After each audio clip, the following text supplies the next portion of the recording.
Bonjour à tous, aujourd'hui nous allons parler d'un sujet qui peut complètement changer la saveur de votre mariage. Vous pouvez passer de la réussite dans votre mariage, c'est-à-dire où vous vivez une certaine harmonie dans votre mariage, vous vivez une certaine joie, une certaine paix, une certaine satisfaction, etc. Maintenant, avec cette clé numéro 1, parce qu'il y a d'autres que je partagerai aussi dans d'autres vidéos. Mais ça, c'est la clé numéro 1 dont nous allons parler aujourd'hui. Vous savez, lorsque des personnes se marient, lorsque des personnes sont amoureuses, ou on est tous passés par là, on est comme obnubilé en fait par les qualités de la personne. Ça peut être sa beauté, ça peut être certains caractères, etc.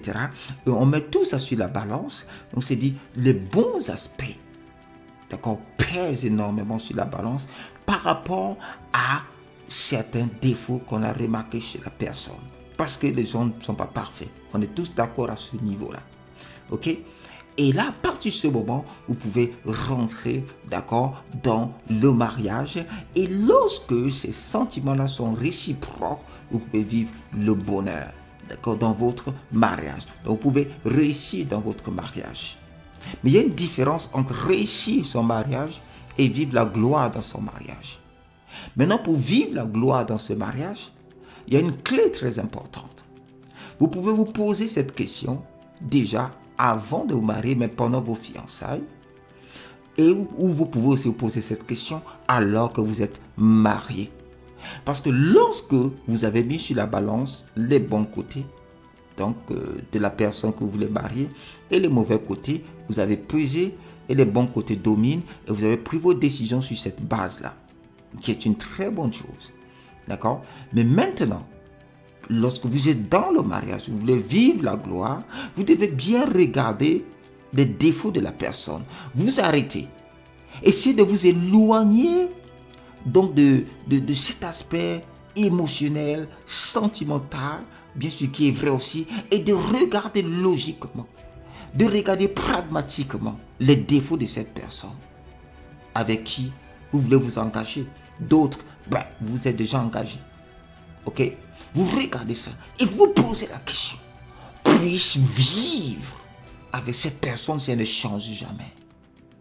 Est-ce que je pourrais vivre 100 ans, 1000 ans, 1 million d'années avec cette personne-là? Si ce caractère, ou cet ensemble, ou ces conglomérats de mauvais caractères ne change jamais, oh, excuse-moi, ne me dis pas que tu vas dans le mariage en te disant que Dieu va transformer cet aspect négatif de la personne, ce défaut de la personne. Je te parle de si ce défaut ne change jamais toute ta vie sur cette terre avec cette personne. Plusieurs personnes se marient avec l'espoir que certains mauvais caractères vont changer. Non! Non! Tu dois t'asseoir et regarder logiquement, déposer les cartes sur table. S'il faut prendre une feuille, divise en deux, mets les qualités à gauche et les défauts à droite. Et si ces défauts-là peuvent même s'amplifier dans le mariage, tu dois te dire: est-ce que je pourrais vivre avec cette personne? Elle ne change jamais. Une fois que tu as dit oui, tu as pris cette décision et que cela est réciproque dans le couple, à ce moment, vous êtes sur la route de vivre la gloire dans le mariage. Pourquoi en route?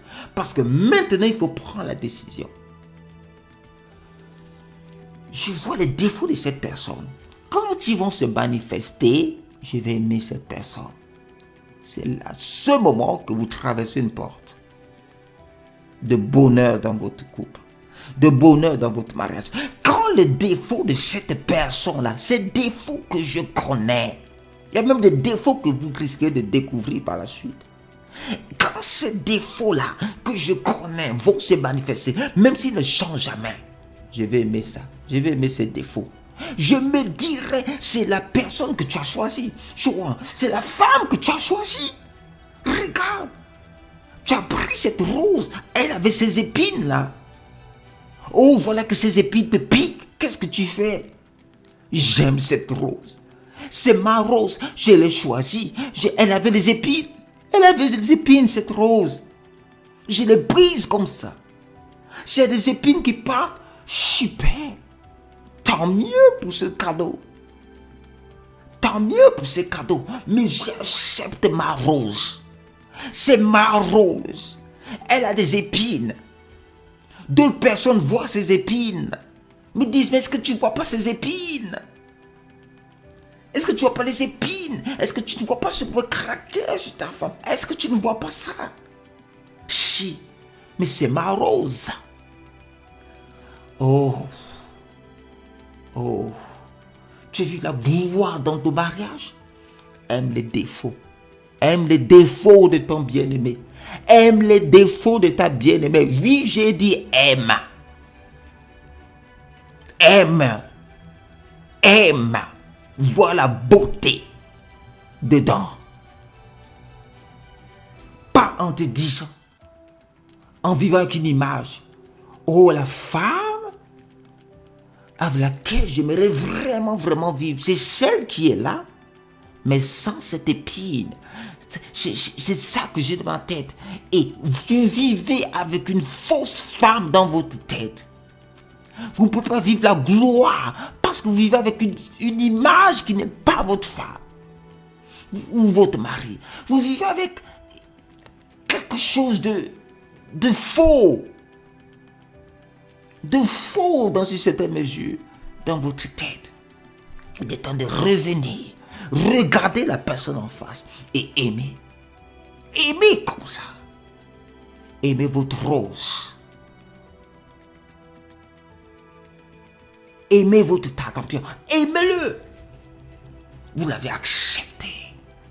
Vous l'avez aimé-le comme ça. Et là, vous passez la porte de la réussite vers la gloire dans le mariage.